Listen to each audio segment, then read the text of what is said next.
Amém, irmãos? A graça e a paz do nosso Senhor e Salvador Jesus Cristo. Amém. E hoje nós vamos trazer e dar continuidade à série de mensagens Oficina de Restauração, com o tema Tempo de Restaurar a Sua Vida Financeira. Então me acompanhe na leitura, por favor, de 2 a Timóteo, capítulo 3, a partir do versículo 16, que diz assim: Toda a Escritura é inspirada por Deus e útil para o ensino, para a repreensão, para a correção e para a instrução na justiça. Versículo 17: Para que o homem de Deus seja apto e plenamente preparado para toda a obra. Curva sua cabeça, vamos orar mais uma vez, vamos agradecer ao nosso Deus. Senhor, nosso Deus, nosso Pai, nessa noite, mais uma vez, nós te agradecemos por estarmos na tua casa para poder ouvir a sua palavra. Então, toca nossos corações, quebra toda barreira, todo impedimento, tudo aquilo que nos distraia, que caia por terra agora, em nome do Senhor Jesus. E que a tua palavra, ela entre e frutifique em nossos corações. Nós te agradecemos em nome do Senhor Jesus. Amém e graças a Deus. Amém, irmãos? Quando nós falamos de vida financeira e finanças dentro da igreja, eu sempre começo uma mensagem com esse versículo, que diz que toda a Escritura, a palavra de Deus diz que toda a Escritura é inspirada por Deus e útil para o ensino. E por que eu começo com esse texto? Porque quando se fala de finanças e riquezas no meio da igreja, é um negócio meio complicado, né? Você que às vezes assiste na televisão aí, você sabe que quando se fala disso na televisão, se fala de uma forma completamente errada e antibíblica. Porque o nosso Deus, Ele é um Deus de provisão. É um Deus que vem abençoar nós, seus filhos, seus servos. Aqueles que seguem os preceitos de Jesus. Mas aí, eu trouxe também aqui uma observação. Nas Escrituras Sagradas, existem aproximadamente 300 versículos que falam sobre anjos, 500 versículos que falam sobre o amor, 700 versículos aproximadamente que falam sobre fé. Mas olha só que impressionante, 2.350 versículos que falam sobre riqueza e finanças. Dá para a gente ter uma ideia de quanto Deus se preocupa com a nossa vida financeira. Aí nós pegamos um Brasil, um país predominantemente cristão. Aí eu lembro da estatística que a pastora Sheila trouxe aqui no culto jovem. A pastora Sheila, ela trouxe a estatística que na Baixada Fluminense se encontra a maioria dos cristãos chamados evangélicos pelo IBGE. Então vem aquela reflexão na nossa mente. Se o Brasil todo é cristão, a grande parte do Brasil, se na Baixada Fluminense a maioria dos cristãos são os chamados evangélicos, eu te pergunto, por que a vida financeira do cristão não é próspera? Pastor Cláudio, ele deu aqui uma palhinha já no início. Ele falou, por quê? Porque nós não praticamos o que diz a palavra de Deus.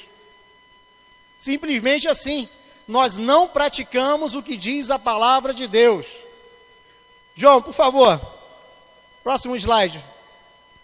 Aí na quarta-feira, eu estava aqui no culto de quarta-feira, estava fazendo esse esboço, não pude deixar de escapar essa frase que o pastor Cláudio Santana trouxe. Olha só o que diz a frase: As coisas não mudam em minha vida quando eu falo com Deus, mas quando eu ouço e pratico o que Deus fala comigo. Vamos repetir para fixar? As coisas não mudam em minha vida quando eu falo com Deus, mas quando eu ouço e pratico o que Deus fala comigo. Quando nós ouvimos e praticamos o que Deus fala conosco, a nossa vida é transformada, a nossa vida é mudada. Não adianta nós sentarmos no banquinho, ouvir, ou melhor, somente escutar, porque ouvir é uma coisa mais profunda. Não adianta nós escutarmos a mensagem, passarmos por aquela porta e tudo que nós ouvimos na casa do Senhor ficar para trás. Não, nós precisamos a cada dia pôr em prática tudo que nós aprendemos na casa de Deus, porque o texto diz que toda a Escritura é inspirada por Deus e útil para o ensino. Toda a Escritura. Tudo aquilo que você lê da palavra de Deus, tudo que você lê na Bíblia, não é o que está escrito na Bíblia, mas é Deus falando diretamente com você. Então, ouça e pratique a palavra de Deus. A palavra de Deus diz assim, em Jeremias 29:11: porque eu bem sei os pensamentos que tenho a vosso respeito, diz o Senhor, pensamentos de paz e não de mal. Lamentações 3:21 diz: só quero trazer à memória aquilo que me traz esperança. Pensamento, trazer à memória aquilo que me traz esperança. O escritor e educador financeiro T. Harv Eker diz assim: pensamentos conduzem a sentimentos, sentimentos conduzem a ações, ações conduzem a resultados. Riqueza é resultado, pobreza é resultado, saúde é resultado, doença é resultado, seu peso é resultado. Vivemos num mundo de causa e efeito. Tudo é resultado na nossa vida. Se nós queremos uma vida próspera, nós temos que fazer por onde? O que o nosso Deus, Ele nos promete que nós somos mais do que vencedores. Nós não somos somente vencedores, somos mais do que vencedores. Diz ali que saúde é resultado. Quais têm sido os nossos hábitos alimentares? O que nós temos comido? Será que no fim de semana a gente sai da igreja e já vai direto comer hambúrguer na lanchonete? Será que a gente leva a nossa família toda semana? Não estou dizendo aqui que você comer um hambúrguer de vez em quando não faça bem. É legal você sair para passear. Mas será que toda vez que você sai da igreja você não passa lá na lanchonete para comer um hambúrguer? Como é que vai ficar o seu coração? Como é que vai ficar a sua glicose? Como é que vai ficar a sua saúde? Aí a doença acaba sendo o resultado. Ali, o seu peso é resultado. Eu malhei durante 17 anos. Quem me conhece aí das antigas aí, ainda me conheceu fortinho, sem barriga, direitinho. E naquela época, eu me esforçava. Eu tinha uma regularidade, eu malhava, tudo bonitinho. Mas tem 4 anos que eu parei. Olha o tamanho da barriga. Para você alcançar algum resultado, você tem que se esforçar. Você tem que ir atrás, tem que estar determinado. Porque para você engordar, é só não fazer nada aqui, ó. 4 anos de não fazer nada. Olha o tamanho da barriga. Às vezes eu encontro as pessoas das antigas e falo: Robson, que barriga é essa? Eu falo: rapaz, fazer o quê, né? 4 anos parado, sem malhar, a barriga aumenta. Eu precisei fazer alguma coisa para a barriga aumentar? Não. Simplesmente não fiz nada. É aquela história, deixa a vida me levar. Se você não fizer nada com a sua vida, a sua barriga vai aumentar, a sua saúde vai degringolar, as suas finanças vão pelo ralo. É só você não fazer nada. Robson, o que você fez para estar com a barriga assim, cara? Fiz nada. A barriga cresceu assim, ó, No primeiro ano ninguém percebia nada. No segundo ano já começou, ih rapaz, essa barriguinha aí está aumentando, hein?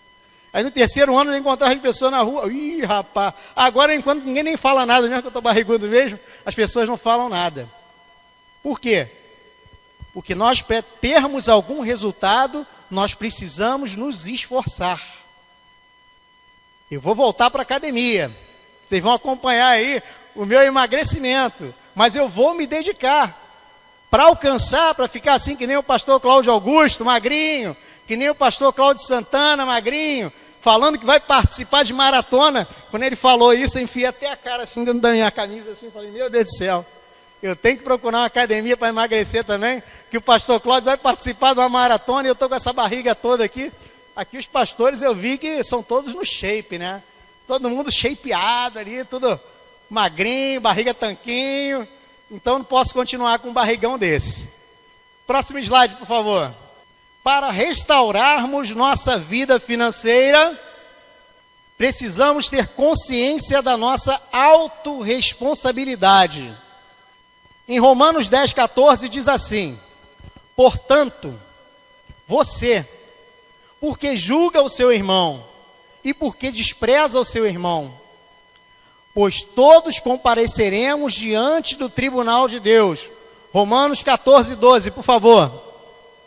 Diz assim, Romanos 14,12: assim, cada um de nós prestará contas de si mesmo a Deus. Sabe, quando a nossa vida financeira está ruim, a primeira coisa que a gente fala, a culpa é da empresa, a culpa é do governo, a culpa são dos políticos, aqueles políticos que estão lá em Brasília, que não favorecem a ninguém. A culpa é da minha esposa, que gasta muito no cartão de crédito. A culpa é do meu marido, que só vive comprando peça para o carro, fica botando roda de liga leve, fica botando um sonzão no carro e gasta todo o dinheiro. Quando a nossa vida financeira vai mal, a primeira coisa que nós fazemos é tentar colocar a culpa nos outros. Mas aquela empresa lá não dá um aumento. Ou empresa muquirana. E por que você continua trabalhando naquela empresa muquirana? Por que você não se aprimora e não muda de emprego? Para a nossa vida financeira ser restaurada, nós precisamos ter consciência da nossa autorresponsabilidade. Olhe para você aí agora mesmo, pense, comente com você, simplesmente aí na sua mente. Qual é a minha responsabilidade pela minha vida financeira? Será que eu tenho a vida que eu quero? Será que eu tenho a vida que eu mereço? Será que a minha família tem a vida que merece? Qual é a parcela da sua responsabilidade nisso? Ou será que você não está deixando só a sua vida financeira ir? Deixa a vida me levar também na vida financeira. Ah, eu estou trabalhando aqui, se não der, eu arrumo outro ali, e assim a gente vai, não precisa fazer curso de aprimoramento, não precisa estudar, não precisa de faculdade. Eu fico impressionado às vezes, muitos aqui sabem que eu trabalho em colégio. Eu chego para os jovens e falo, ó jovem, eu trabalho numa universidade assim, assim, assim, é semipresencial, é um dia só na semana, nós podemos conseguir uma bolsa para você, uma bolsa de estudos, você vai pagar com desconto de até 30%, lá é semipresencial, uma vez só na semana. Ah, não dá não, eu estou terminando agora, terminando o quê? Estou terminando agora o ensino médio. Cara, você está terminando, você não está terminando nada, você está subindo o primeiro degrau agora. Ensino médio hoje em dia é a antiga quarta série. Se o seu avô conseguiu arrumar um emprego, teve uma vida bem sucedida, conseguiu construir casa, ter carro, e hoje está aposentado com quarta série, esqueça isso. Esqueça. Porque hoje em dia o mínimo é o ensino médio. A minha esposa trabalha no RH. E os currículos que chegam lá, quando não tem ensino superior, cursando pelo menos, são imediatamente descartados. Aí você fala para o jovem, universidade, cara, é um dia só na semana, o resto você faz pela internet em casa. Ah, não, esse negócio de estudar online, eu não sei, mas aí fica o dia todo no Facebook, no WhatsApp, no Instagram. Vai mudar a vida financeira? Não vai mudar. Próximo slide, por favor. Aqui, ó. Reclamar sobre a sua situação atual na vida é inútil. Em vez disso, levante-se e faça algo para mudá-la, diz Robert Kiyosaki, escritor e palestrante. Está na sua mão. Responsabilidade sua. Reflita o que você tem feito para mudar a sua vida. Se você acha que está às mil maravilhas, tranquilo, esquenta a cabeça não, segue em frente, continua do jeito que você está. Mas se você acha que não está bom, faça algo para mudar. Amém? Segundo lugar, para nós restaurarmos a nossa vida financeira, precisamos ter sempre Jesus em nosso barco. Diz ali em Marcos, capítulo 4, versículo 36 e 37. Deixando a multidão, eles o levaram no barco, assim como estava. Outros barcos também o acompanhavam. Levantou-se um forte vendaval, e as ondas se lançavam sobre o barco, de forma de que esse foi se enchendo de água. Jesus estava na popa dormindo, com a cabeça sobre o travesseiro. Os discípulos o acordaram e clamaram: Mestre, não te importa que morramos? O sujeito está lá, o barco está jogando para um lado, está jogando para o outro, e o cara está lá. Jesus está no barco. O negócio começa a jogar para um lado, jogar para o outro. É crise, é desemprego, é isso, é doença, é aquilo. E o sujeito está lá com a boca fechada. Para nós mudarmos a nossa vida financeira, nós precisamos ter Jesus no barco. E precisamos abrir a nossa boca e falar com Ele. Foi o que o pastor Cláudio Santana falou aqui um dia desses. Tem pessoas que oram assim: ah, Senhor, Tu sabe de todas as coisas, Tu conhece a minha vida. Mas nós não precisamos fazer isso. Nós precisamos abrir a nossa boca e pedir diretamente a Deus. Pastor Cláudio frisou bem isso aqui. Nós precisamos abrir e falar com Ele: Senhor, esse é o problema que está na minha vida. Eu quero uma solução. Se a minha vida financeira não decola porque eu não tenho conhecimento, não tenho ensino, não tenho dinheiro para estudar, então, Senhor, abençoa a minha vida para que eu possa estudar. Se a minha vida financeira não decola porque eu estou doente, Senhor, me cura. Eu quero uma cura, eu quero uma mudança, eu quero uma transformação. Porque sem saúde também não tem como você trabalhar. Se a sua vida financeira não decola, porque você foi ensinado, assim como todos nós fomos ensinados, não é? Uma coisa interessante aqui no Brasil. Todos nós somos ensinados a mesma coisa. Na infância, nós somos ensinados que pessoas prósperas são gananciosas, que o dinheiro é a raiz de todo mal, de que nós não podemos ser ricos e ser pessoas de Deus, ser pessoas abençoadas, ser pessoas que seguem os preceitos de Jesus. Isso é uma mentira. Isso é uma mentira. Davi foi próspero, todo mundo, Abraão, Davi, Jó. Se você procurar na Bíblia, você só vai encontrar gente próspera. Então é uma mentira que você não pode ser uma pessoa próspera e uma pessoa espiritual ao mesmo tempo. Abra sua boca e fale com Jesus. Bonança significa calma, sossego, tranquilidade e felicidade. Quando Jesus está no nosso barco e quando nós abrimos a nossa boquinha e falamos com Ele: Senhor, não te importa que morramos? Quando nós clamamos o nosso Deus, diz ali, ó, fez toda a bonança. Calma, sossego, tranquilidade e felicidade. Porque quando você se autoexaminou, você viu que tem coisas que você não tem o domínio. Você não tem o domínio sobre o governo, você não tem o domínio sobre a inflação, você não tem o domínio sobre o mercado de trabalho. Mas Jesus tem. Jesus fez o vento parar e o mar acalmar. Jesus tem o poder de transformar a sua vida, Ele tem o poder de mudar aquilo que você não pode. Se você fez a autoanálise e falou, opa, peraí, até aqui eu consigo, isso aqui eu já não consigo mais. Então, coloque isso aí que você pensou nas mãos de Jesus, amém? Em terceiro lugar, precisamos ser 100% comprometidos. 100% comprometidos com a nossa vida financeira.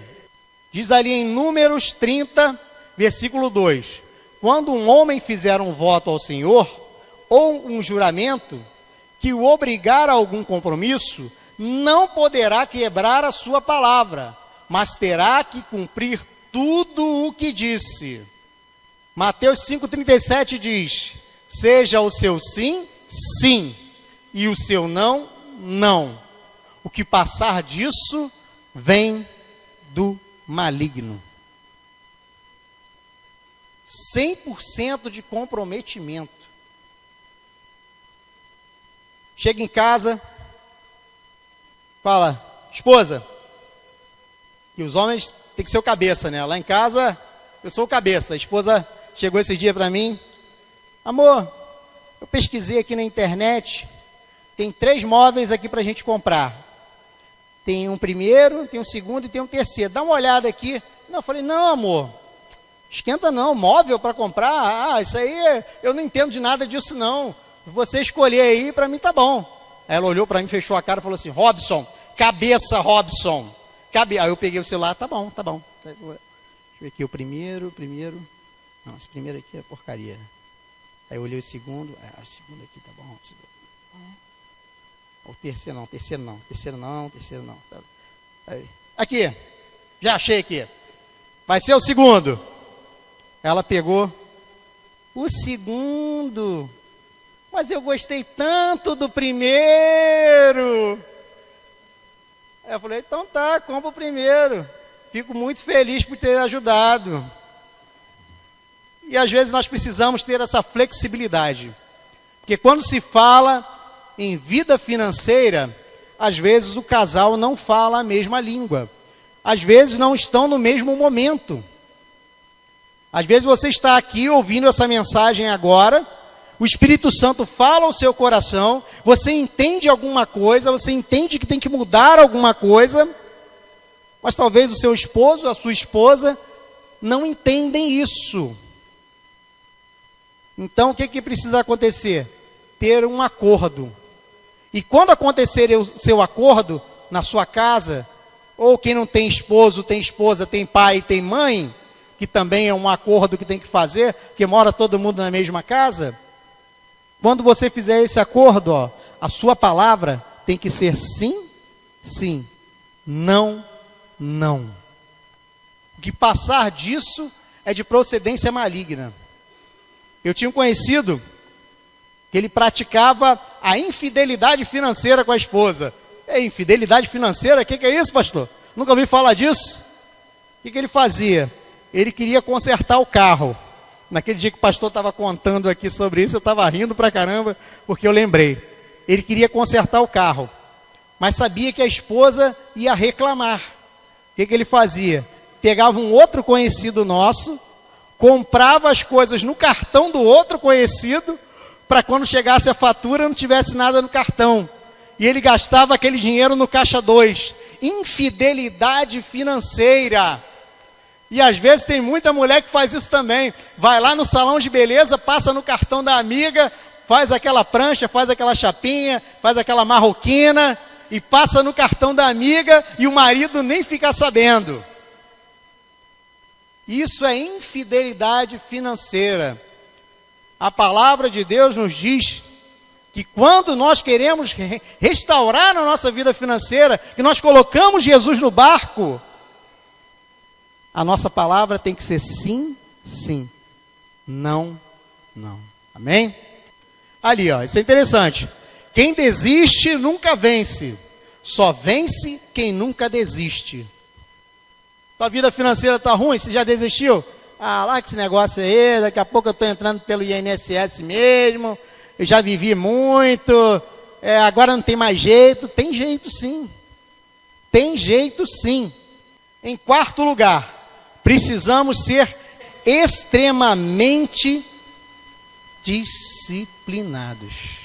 Segundo o livro dos Reis, capítulo 5, versículo 9 e 10, diz assim: Então Naamã foi com seus cavalos e carros e parou à porta da casa de Eliseu. Eliseu enviou um mensageiro para lhe dizer: Vá e lave-se 7 vezes no rio Jordão. Sua pele será restaurada e você ficará purificado. Mas Naamã ficou indignado e saiu dizendo: Eu estava certo de que ele sairia para me receber e invocaria de pé o nome do Senhor seu Deus, moveria a sua mão sobre o lugar afetado e me curaria da lepra. Não são os rios Abana e Farfar em Damasco melhores do que todas as águas de Israel? Será que não poderia lavar-me neles e ficar e ser purificado? Então foi embora dali furioso. Segundo Reis 5,13 diz assim: Mas os seus servos lhe disseram: Meu pai, se o profeta lhe tivesse pedido alguma coisa difícil, o Senhor não faria. Quanto mais, ele apenas lhe diz para que se lave e seja purificado. Assim, ele desceu ao Jordão e mergulhou 7 vezes, conforme a ordem do homem de Deus. E ele foi purificado, e sua pele tornou-se como de uma criança. Para nós termos a nossa vida financeira restaurada, nós precisamos ser extremamente disciplinados. Mais uma vez eu cito aqui a família, que pode ser uma grande oposição na nossa vida financeira. Sabe, quando você começa a investir, tem muitas pessoas que investem hoje em dia na poupança ainda, né? Porque nós fomos ensinados que a poupança é o melhor investimento, o investimento mais seguro. Então a maioria das pessoas coloca o dinheiro na poupança, quando na verdade não é verdade isso. Tem outros investimentos que são bem melhores que a poupança. Então quando eu comecei a investir, era muito legal, porque semanalmente a gente pega o hábito de olhar o saldo para ver como é que estão os investimentos. E aí, como você vê que o negócio está caminhando, que o negócio está indo, que a sua vida financeira já começou, você já começou a colocar tudo ali bonitinho, a porcentagem direitinha, que vai dando algum lucro, aí você começa a se empolgar. Aí você quer colocar mais dinheiro lá. Mas aí vem a família e fala: ops, peraí, calma que não é assim não. Sabe, a família, às vezes, nossos pais, nossas mães, nossos tios, nossos avós, tem boa intenção. Tem boa intenção. Mas, às vezes, eles foram ensinados de forma errada sobre a vida financeira. E eu aprendi uma coisa muito interessante. Eu tinha um preconceito tremendo. Quando eu comecei a estudar finanças, que eu dei de cara com um monte de professor novinho de 20 e poucos anos e 30 anos, ensinando finanças na internet, e eu falava assim: que esse moleque sabe de finanças? Eu falava: que esse moleque sabe?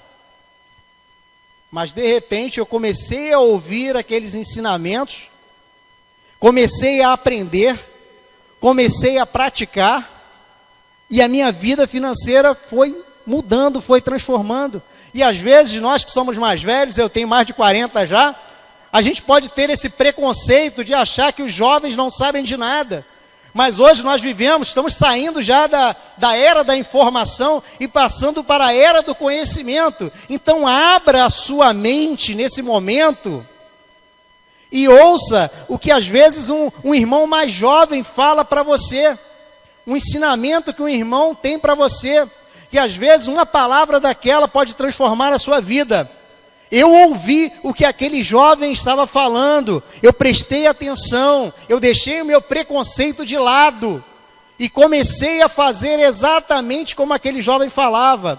Eu dividi a minha renda direitinho, como ele falava que eu tinha que dividir. Eu comecei a pagar as minhas contas e a minha vida financeira começou a mudar. Mas se eu tivesse ficado com preconceito lá, não, o que essa garotada está falando aí, bobagem, não vou ouvir nada não. Autorresponsabilidade, minha vida ia continuar a mesma. A esposa ia continuar reclamando, as contas iam continuar chegando, o dinheiro não ia dar até o final do mês. Mas quando eu decidi ouvir o que estava sendo falado para mim e ter disciplina, a vida começou a mudar. Amém? Ayrton Senna disse assim: quando eu cheguei ao ponto máximo, quando acho que cheguei ao ponto máximo, descubro que é possível superá-lo. De repente aí você achou que já chegou no máximo na sua vida. Não, agora não tem mais nada para mim, já fiz o que eu tinha que fazer. Não! Você pode se superar.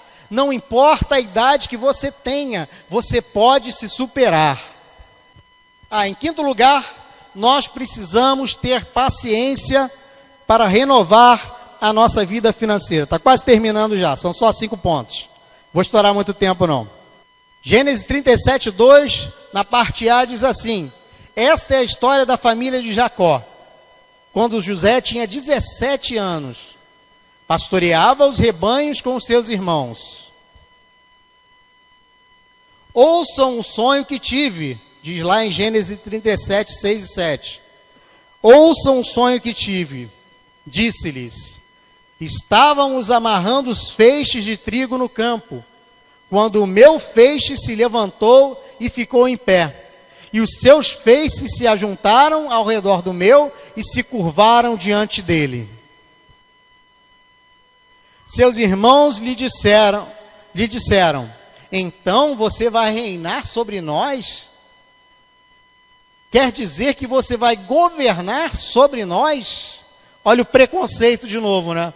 Os irmãos tudo mais velho, o garotinho de 17 anos falou que ia reinar sobre eles e eles ficaram indignados. Mas olha só o que aconteceu 13 anos depois. Gênesis 41, 39. Disse o faraó a José: uma vez que Deus lhe revelou todas essas coisas, não há ninguém tão criterioso e sábio como você. Você terá o comando do meu palácio e de todo o meu povo se sujeitará às suas ordens. Somente em relação ao trono serei maior do que você. E o faraó prosseguiu: entrego a você agora o comando de toda a terra do Egito. Aquele garoto de 17 anos, ele foi vendido, foi ser escravo de Potifar, foi parar na cadeia.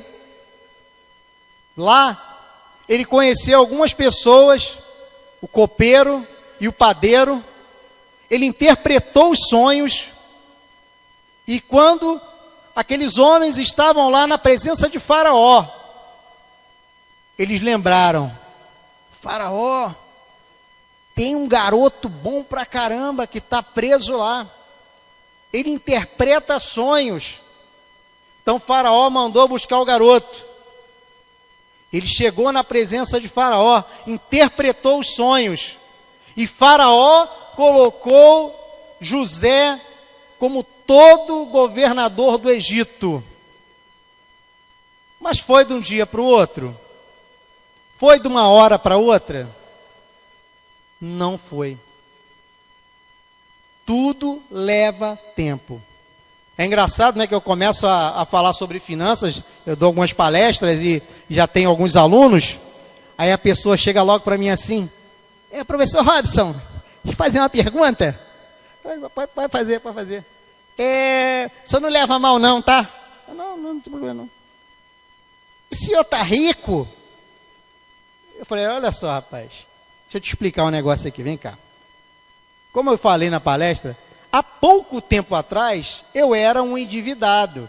Eu era uma pessoa que não tinha conhecimento nenhum. Eu era uma pessoa que não sabia lidar com as minhas finanças. Como é que de pouco tempo atrás até agora, eu vou ficar rico? Aí um conhecido que estava perto, né, que ouviu ele falar isso, falou assim, rapaz, mas você tem muita paciência, hein? Se fosse comigo, eu já tinha mandado capinar, já tinha mandado ir para longe. Eu falei, não, mas exatamente o contrário. A pessoa que faz uma pergunta dessa, ela está demonstrando que não tem conhecimento algum sobre finanças e investimentos.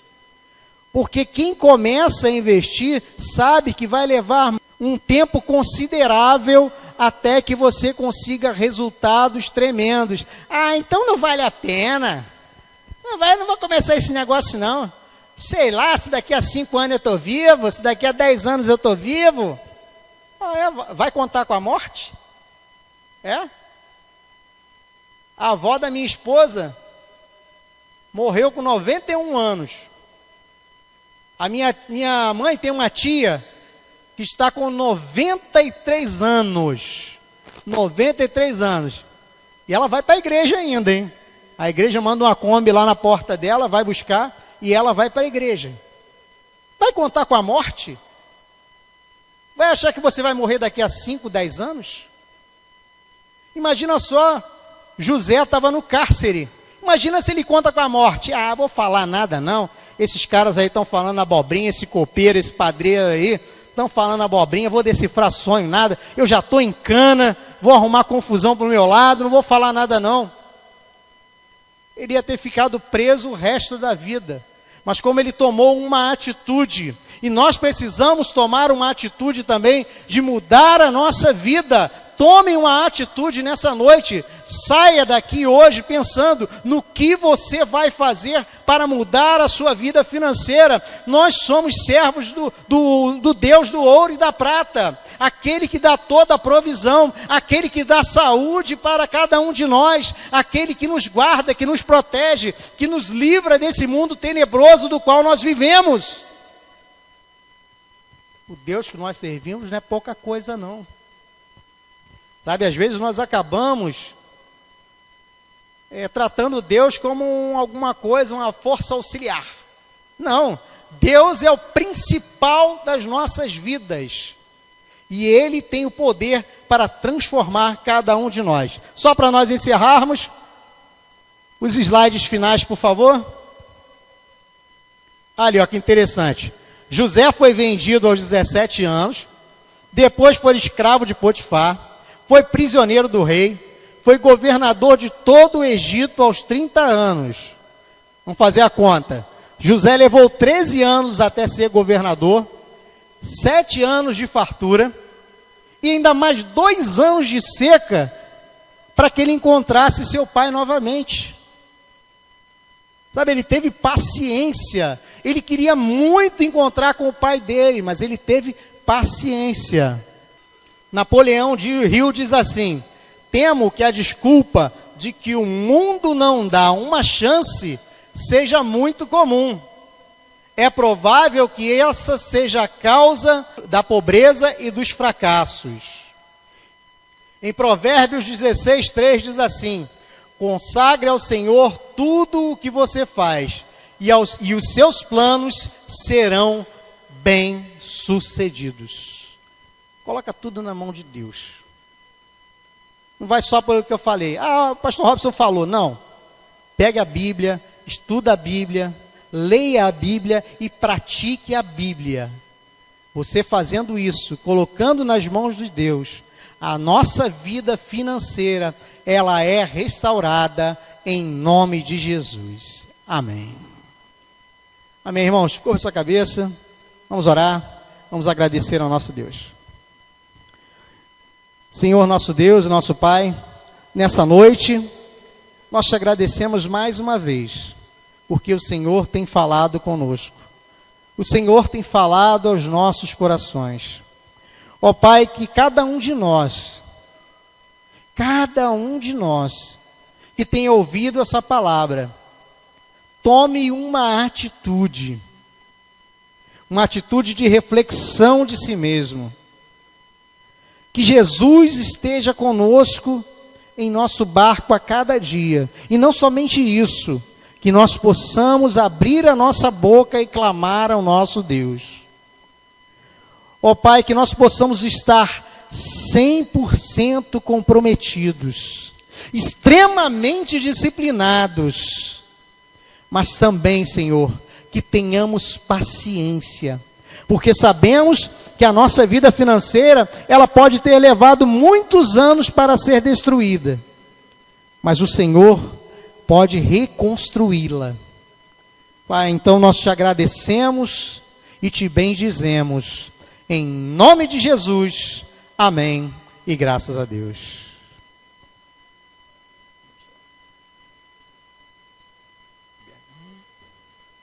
Copo bonito, hein? Copo bonito, hein? Me deram copo bonito também.